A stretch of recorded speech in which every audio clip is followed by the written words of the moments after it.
तेज बोलिएगा sir. Hello. हाँ sir, आज अमर कोचिंग क्लासेस का ऑनलाइन क्लास शुरू हो गया है। आप लोगों को मालूम है कि मैं जीव विज्ञान पढ़ाने जा रहा हूँ। तो जीव विज्ञान का पहला चैप्टर है जैव प्रक्रम।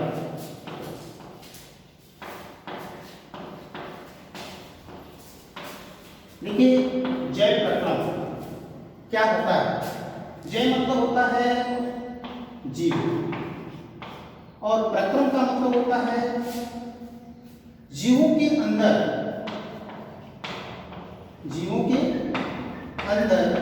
या बाहर होने वाली समस्त क्रियाएं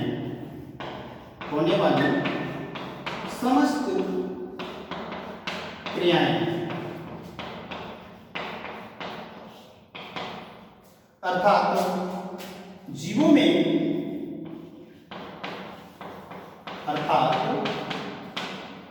जीवों के शरीर के अंदर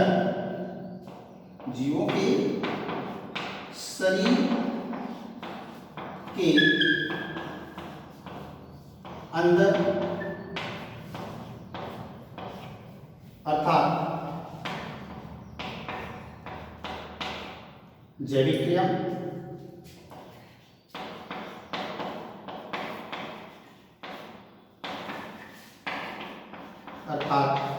जैविक क्रिया, और शरीर से बाहर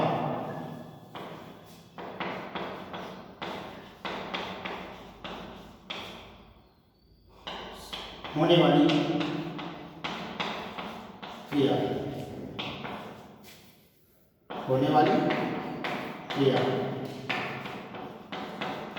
जब सम्मिलित रूप से कार्य करती है,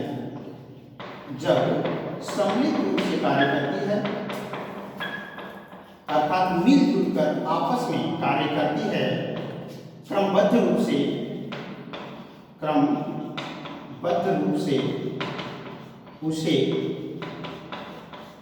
उसे जैव प्रक्रम कहते हैं। जैव प्रक्रम कहते हैं। मतलब इसका है, जैसे शरीर के अंदर और शरीर से बाहर। शरीर के अंदर मतलब पाचन क्रिया, श्वसन क्रिया, रुधिर परिसंचरण, उत्सर्जन इत्यादि, ये सभी क्रियाएं जो होती है वे जैविक क्रिया होती है।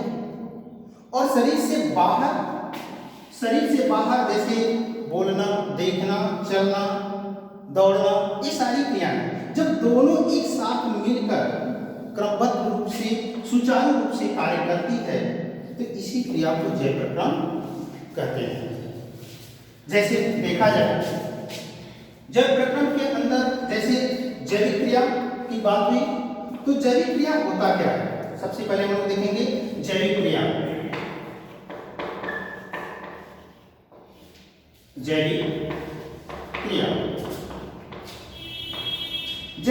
में जैसे अभी मैंने बताया कि क्या होता है, जैसे रुधिर परिसंचरण,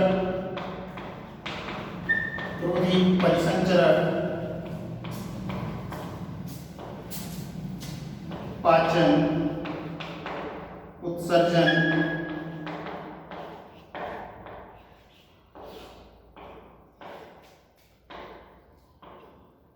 श्वसन, प्रजनन आदि, ये क्रियाएं जैविक क्रिया कहलाती है। हमारे जो शरीर के अंदर सुचारू रूप से चलती रहती है, ये सभी जैविक क्रिया होती है। रुधिर परिसंचरण, पाचन, उत्सर्जन, श्वसन, प्रजनन आदि ये क्रियाएं। आइए हम लोग देखते हैं इसको क्रमबद्ध रूप से ये कैसे कार्य करती है। तो इसमें हम लोग सबसे पहले पढ़ेंगे पाचन क्रिया, कि क्या होता है। देखिए, पाचन क्रिया में क्या होता है,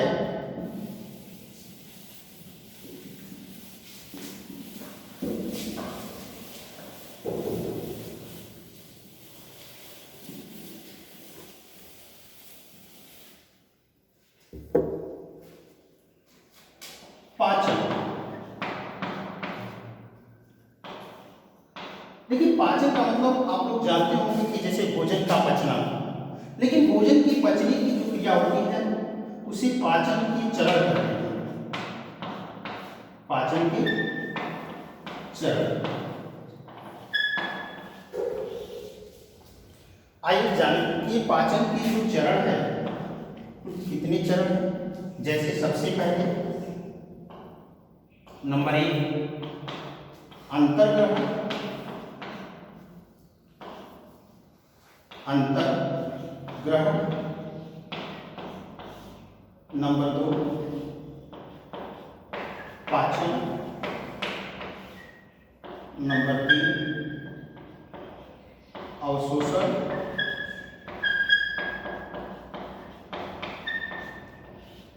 नंबर 4 स्वांगीकरण।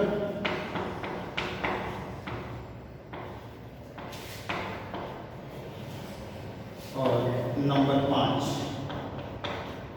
उत्सर्जन। उत्सर्जन या बहिक्षेपण कहते हैं, बहिक्षेपण। बहिक्षेपण। देखिए ध्यान दीजिए कि अंतर्ग्रहण क्या होता है। सबसे पहले ऐसे ही देख लेते हैं। अंतर्ग्रहण मतलब भोजन को चबाना और चबाने के बाद उसको निगलना, अर्थात अंदर को ग्रहण करना ही अंतर्ग्रहण कहलाता है। पाचन जब ग्रहण करने के बाद भोजन पेट में जाता है तो इसको ये भोजन अपने जो है हमारे शरीर में सभी भोजन के सभी पदार्थ पाए जाते हैं वो अलग अलग भागों में टूटता है। जब वो टूटता है तो उस टूटने की क्रिया को हम पाचन करते हैं। टूटने की जो क्रिया होती है, टूटने की क्रिया भोजन के अपने अवयवों में टूटने की जो क्रिया होती है उसे पाचन करते हैं। अवशोषण और टूटने के बाद जब वह रुधिर द्वारा अवशोषित कर लिए जाते हैं तो उसे हम अवशोषण कहते हैं। जब अगला पॉइंट स्वांगीकरण। जब रुधिर भोजन की जिस पदार्थ को ग्रहण कर लेता है, अवशोषण कर लेता है, तो वह रुधिर में विलीन हो जाता है, आत्मसात हो जाता है, तो उसे हम स्वांगीकरण कहते हैं। क्या कहते हैं? स्वांगीकरण कहते हैं। अब इसके बाद भोजन की पाचन क्रिया के बाद भोजन से बचे हुए अपशिष्ट एवं हानिकारक पदार्थ, उत्सर्जन के बारे में, कि भोजन की क्रिया के बाद, भोजन की पाचन क्रिया के बाद जो अपशिष्ट या हानिकारक पदार्थ बचते हैं उस पदार्थ को शरीर से बाहर त्यागने की क्रिया को या बाहर निकालने की क्रिया को उत्सर्जन या बहिक्षेपण कहते हैं। उत्सर्जन या बहिक्षेपण कहते हैं। ध्यान दीजिए, इसको हम राइट कैसे करेंगे, इस चीज को ध्यान देंगे आप लोग एक बार और फिर से। भोजन को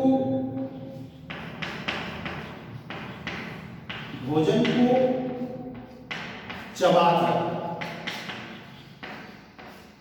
निगलने या अंदर ग्रहण करने की क्रिया को अंतर्ग्रहण कहते हैं। भोजन को चबाकर निगलने या अंदर ग्रहण करने की क्रिया को अंतर्ग्रहण कहते हैं।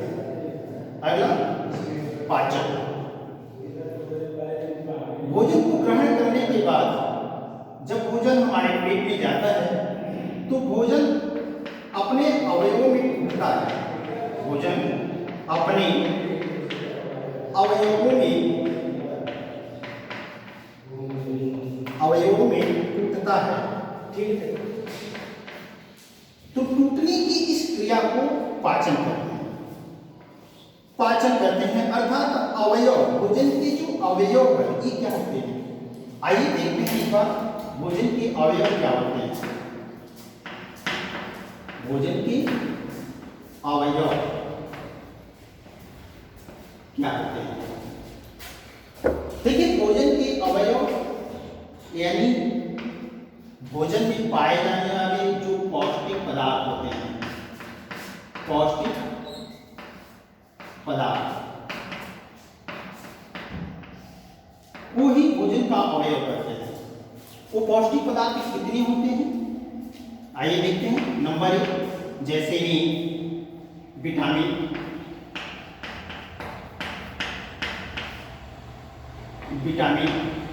प्रोटीन। नंबर 3, वसा।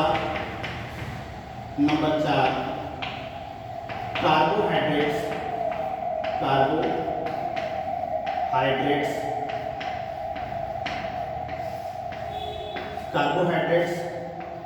नंबर 5, खनिज लवण,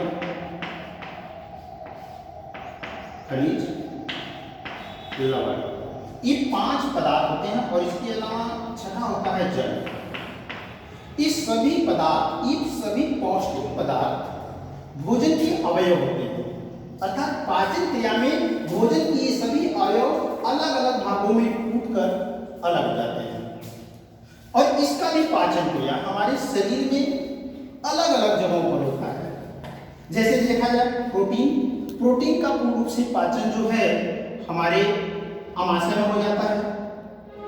विटामिन का पाचन जो है छोटी आंत में होता है। और कार्बोहाइड्रेट्स और वसा भी हमारे जो है छोटी आंत में आंशिक रूप से होता है, और जब ये बड़ी आंत में पहुंचती है तो वहां पर जो है ये पूर्ण रूप से पाचन हो जाता है। खनिज लवण एवं जल इत्यादि पाचन होकर अवशोषित कर दिए जाते हैं। इस प्रकार हमारे शरीर में भोजन का पाचन होता है। अर्थात पाचन होने के बाद ये सारी चीजें जो पाचन हो जाते हैं, मतलब अलग अलग भागों में टूट जाते हैं, तो टूटने के बाद ये रुधिर द्वारा अवशोषित कर दिए जाते हैं। अर्थात हमारे जो है पाचन अंगों में ये एक रसानुकूल पाया जाता है। रसानुकूल जो पाचन अंग की आंतरिक दीवारों में पाए जाते हैं, इसके द्वारा एक पचे हुए अवयव यानी टूटे हुए अवयव जो है अवशोषित कर लिए जाते हैं। जब अवशोषित कर लिए जाते हैं इसी को अवशोषण क्रिया कहते हैं। और जब अवशोषण कर लिए जाते हैं तो ये जाकर रुधिर में, ये सभी रुधिर में विलीन हो जाते हैं, अर्थात आत्मसात हो जाते हैं। इसी को स्वांगीकरण कहते हैं। इस सारी क्रिया होने के बाद जो भोजन का अपशिष्ट पदार्थ बचता है यानी हानिकारक पदार्थ बचता है, उसे शरीर के बाहर त्यागने की क्रिया को बहिक्षेपण कहते हैं। ओके, ये बात समझ में आई जी। अब इसको नोट्स कर लीजिए। अगर जल्दी होता है तो आप वीडियो रोक करिए, इसको जो है आप राइट करते चलिए, नोट्स बनाइए, तभी समझ में आएगा। ओके, चलिए आगे देखते हैं। इसकी क्रिया हम लोग देखते हैं कि ये सारी क्रिया हमारे जो अंगों द्वारा होता है, इसे जिसे हम पाचन तंत्र कहते हैं। आगे हम लोग देखेंगे पाचन तंत्र के बारे में।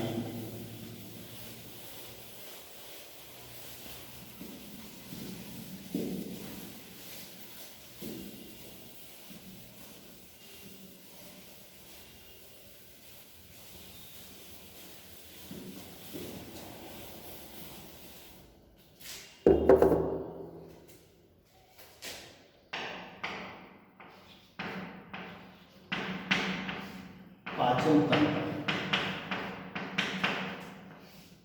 डाइजेस्टिव सिस्टम इसको कहते हैं।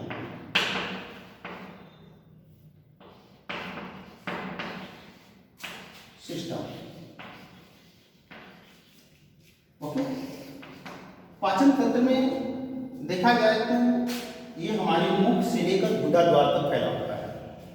मुख से लेकर गुदा द्वार तक फैला होता है। इसका एक फिगर है, फिगर के द्वारा हम लोग समझेंगे। देखिए, एक छोटा सा फिगर है ये।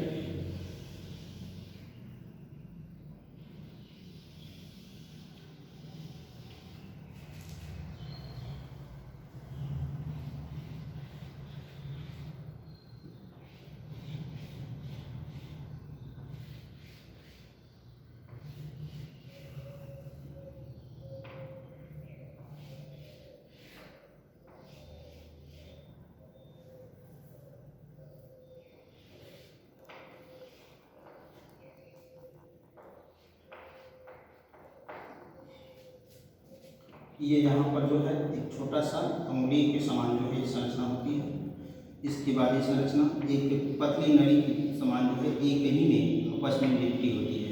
यही होता है छोटे आंत, एक आपस में ये लिपटी होती है।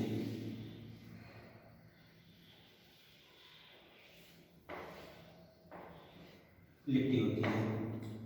इसका नाम तो होता है छोटी आंत, पर ये सबसे बड़ी होती है। हमारे अंग में, हमारे पाचन अंग में ये सबसे बड़ी होती है।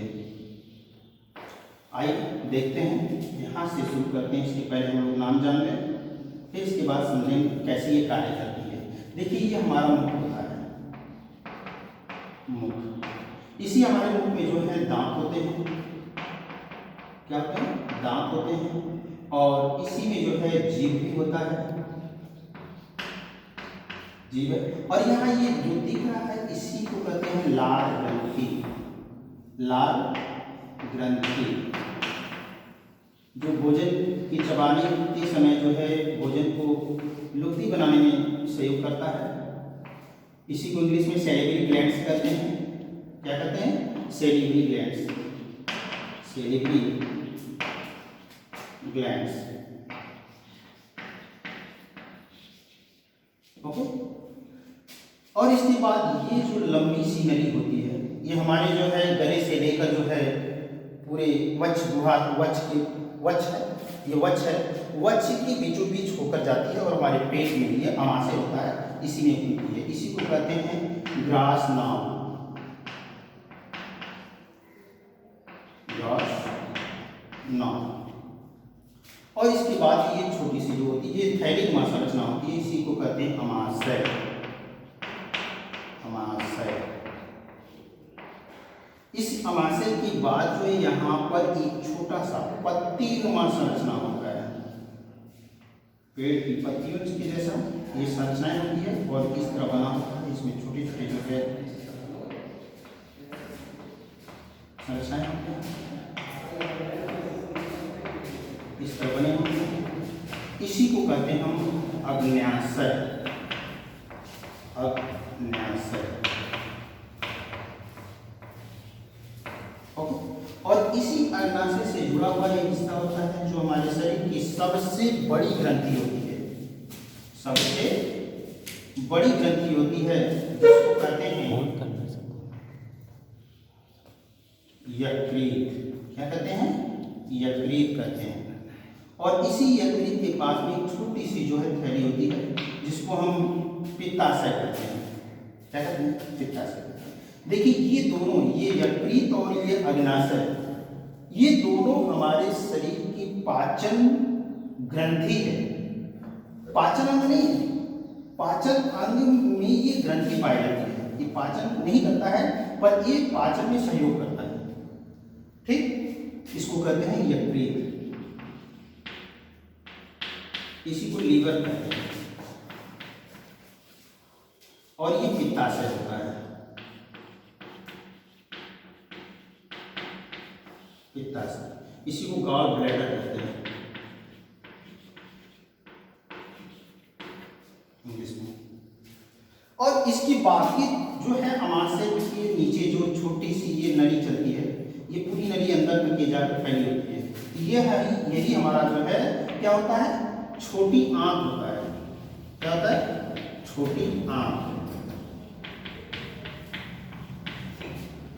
ओके, इसको स्मॉल इंटेस्टाइन कहते हैं।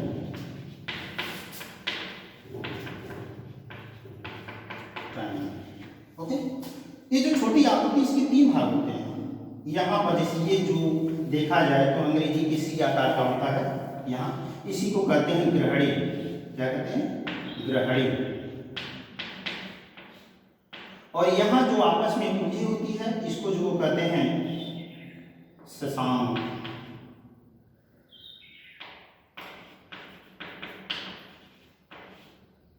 ओके, और यहाँ पर ये जाकर इसकी जो अंतिम भाग होता है, जिसको उंडुक कहते हैं, यहाँ पर एक वाल्व होता है उंडुक, इसी उंडुक में ये जाकर जो है बड़ी आंत में यहाँ से खुल जाती है, इसको उंडुक वाल्व कहते हैं। जहाँ से खुलती है इसको उंडुक वाल्व कहते हैं। वाल्व मतलब होता है अवरोधक या अपार कहते हैं। इसके बाद ये बड़ी आंत है, ये जो बना है अंग्रेजी के उल्टा युवाकार का, अंग्रेजी के उल्टा युवाकार का बना होता है, इसको बड़ी आंत कहते हैं। क्या कहते हैं? बड़ी आंत। इसको ग्रेट इंटेस्टाइन कहते हैं। इस बड़ी आंत का जो है 3 हिस्सा होते हैं, 3 भाग होते हैं। एक ये होता है जिसको मलाशय कहते हैं, मलाशय, और एक ये जो खुला हुआ हिस्सा है इसको कोलन कहते हैं, और इसमें ये जो नली के आकार के हिस्से होते हैं इसको सीकम कहते हैं, सीकम। और इसके नीचे जो ये छोटा सा अंगुली की समान संरचना होती है इसी को अपेंडिक्स कहते हैं, अपेंडिक्स। और हिंदी में देखा जाए तो इसको जो है क्रीमी रूप परिशेषिका कहते हैं, क्रीमी रूप परिशेषिका।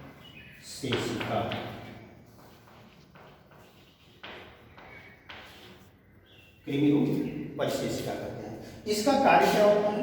इस समय ये हमारे शरीर में बेकार पड़ी होती है, एकदम बेकार होती है, इसका कोई कार्य नहीं है। इसको अवशेषी अंग के रूप में जाना जाता है। पहले क्या होता था कि पहले के व्यक्ति लोग जो है जैसे सेल्यूलोज जैसे पदार्थ, जैसे लकड़ी है, घास इत्यादि खाते थे तो उसका ये पाचन करता था। लेकिन अब क्या है, अब तो लोग बढ़िया बढ़िया चीज खा रहे हैं तो इसकी आवश्यकता ही नहीं पड़ती, इसलिए बेकार हो गया है, इसका कोई कार्य नहीं है। और रीजन है कि लोग कहते हैं, कभी कभी देखे होंगे कि आप लोग अपेंडिक्स रोग का नाम सुनेंगे, वो रोग नहीं होता है, ये सबको होता है, पर किसी कारणवश इसमें किसी तरह का भोजन चला जाता है तो इसमें सड़न उत्पन्न हो जाता है। जब ये सड़ता है तो ये हमारी जो है आंत को, छोटी आंत को टच करता है, यानी दर्द करता है, इसको छेद कर देता है। इस कारण इसका केवल उपाय है ऑपरेशन करके निकाल देना। इस प्रकार जो है ये हमारे जो है पाचन तंत्र है। इस पाचन तंत्र के अलग अलग भाग हैं, जो इसको हम लोग विस्तार रूप से पढ़ेंगे, अलग अलग पार्ट को भी पढ़ेंगे विस्तार रूप से, जिसमें हम लोगों ने देखा कि मुख के 3 पार्ट हैं, जीभ है, दांत है और लार ग्रंथि है। ये तीनों हमारे मुख में ही पाए जाते हैं, जीभ, दांत और लार ग्रंथि। ओके, तो ये 3 चीजें पाए जाते हैं। आज हम लोग जो है सबसे पहले देखिए, आप लोग इस फिगर को भी बनाइए और बनाने के बाद इसको ध्यान दीजिए कौन सी चीजें कहाँ पाई जाती है। अब इसको विस्तार रूप से सारी चीजों को हम लोग पढ़ेंगे, तब समझ में आएगा कि हमारी जो है पाचन क्रिया कैसे होती है। ओके, आइए हम लोग सबसे पहले देखते हैं मुख के हिस्से को, मुख से लेकर नीचे तक हम लोग पढ़ेंगे पूरा। तो पहला हिस्सा हम लोग पढ़ते हैं मुख।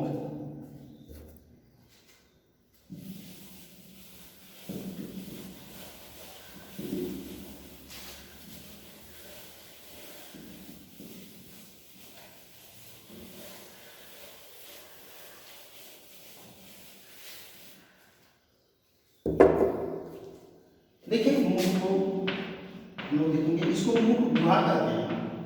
आप किताबों में देखेंगे साइंस की तो इसको मुख गुहा भी लिखते हैं। मुख गुहा को इंग्लिश में हम लोग माउथ, सभी लोग जानते हैं, माउथ कहते हैं। इसमें 3 पार्ट आ जाते हैं, 3 भाग इसकी मान लिया जाए, 3 भाग है। नंबर 1 दांत, जिसको इंग्लिश में टीथ कहते हैं,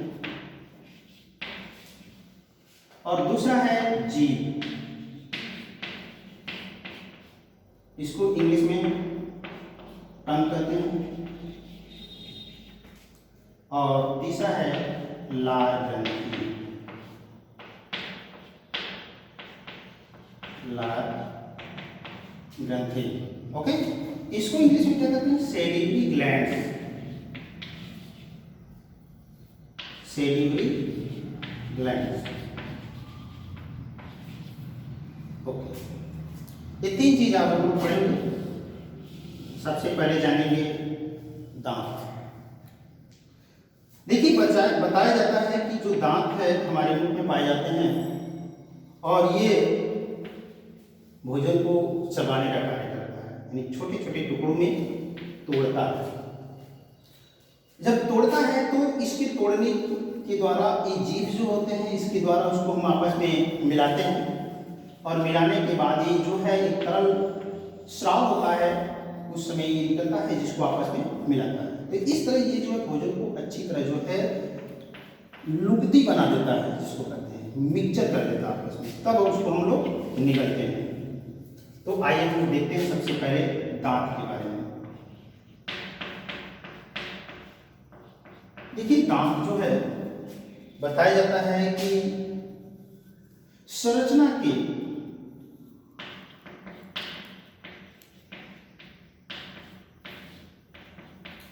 एवं उत्पत्ति के आधार पर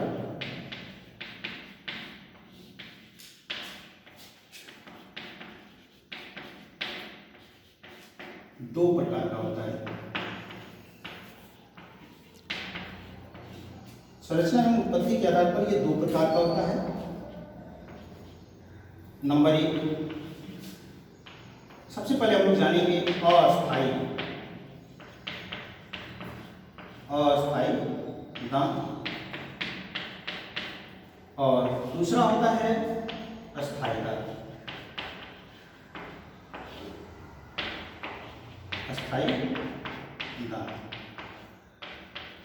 देखिए अस्थायी दांत जो होता है इसको दूध का दांत भी कहते हैं, दूध का दांत। दूध का दांत या इसको क्षीरदंत भी कहते हैं, क्षीरदंत।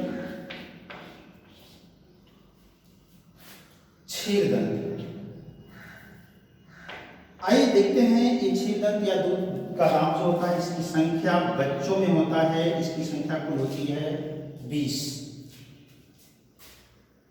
तो ये जो बच्चों में होता है देखा जाए एक प्रकार से तो ये जो है 5 से 6 माह में बच्चों में आना प्रारंभ कर देता है, आना प्रारंभ कर देता है, और लगभग जो है 3 से 4 वर्ष में पूर्ण रूप से इसकी 20 संख्या होती है, पूर्ण रूप से आ जाता है, पूर्ण रूप से आ जाता है।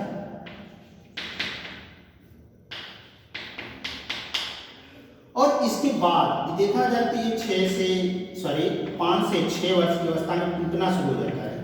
अभी मैंने बताया कि अस्थायी दांत यानी एक बार टूट कर दोबारा आता है, इसलिए इसको जो है अस्थायी दांत कहते हैं। 5 से 6 वर्ष में जो है टूटना प्रारंभ हो जाता है, लगभग 10 से 11 वर्ष में टूटकर पुनः आ जाता है, 10 से 11 वर्ष में टूटकर पुनः आ जाता है। इस प्रकार देखा जाए तो ये 20 दांत जो होती है अस्थायी दांत होता है जो है वह 10 से 11 वर्ष में की अवस्था में टूटकर पुनः आ जाती है। ओके, इसके बाद हम लोग देखेंगे अस्थायी दांत। अस्थायी दांत को गर्ददंत कहते हैं, गर्ददंत। इसकी संख्या हमारे मुख में 12 होती है।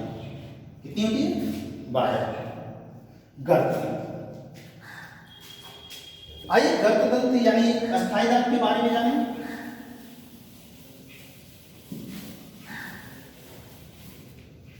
ये जो अस्थायी दांत होती है इसे गर्ददंत कहते हैं। क्यों? क्योंकि ये जबड़े की गहराई में धंसे होते हैं।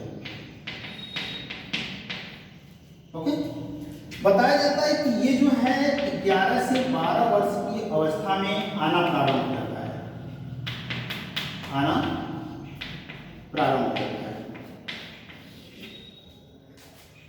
11 से 12 वर्ष की अवस्था में आना प्रारंभ हो जाता है, और जब ये आना प्रारंभ होता है तो ये बहुत धीमी गति से जाता है, और ये 12 संख्या ये जो पूरा होने में लगभग 30 से 32 वर्ष की अवस्था लग जाती है। 30 से 32 वर्ष की अवस्था में पूर्ण रूप से आ जाता है। पूर्ण रूप से आ जाता है।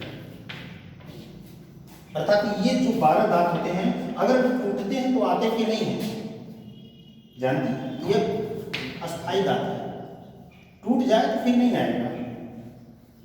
इसलिए ये जो है हमारे जबड़े में जो है गहराइयों के धंसे होते हैं, इसकी संख्या कुल 12 होती है और ये 11 से 12 वर्ष की अवस्था में आना प्रारंभ होते हैं। लगभग 30 से 32 वर्ष की अवस्था में आकर पूर्ण रूप से आ जाता है। समझे? ठीक। अब इसके बाद अभी तो हम लोग इसकी उत्पत्ति के आधार पर पढ़ेंगे। अब इसके बाद ये दांत जो है कार्य के आधार पर देखेंगे हम लोग। ओके, मेरा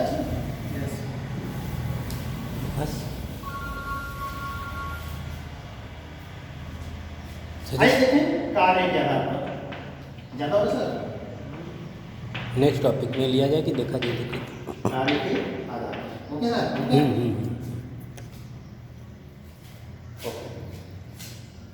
ठीक है। इसके बाद हम लोग पढ़ेंगे अगला पॉइंट इसके आगे।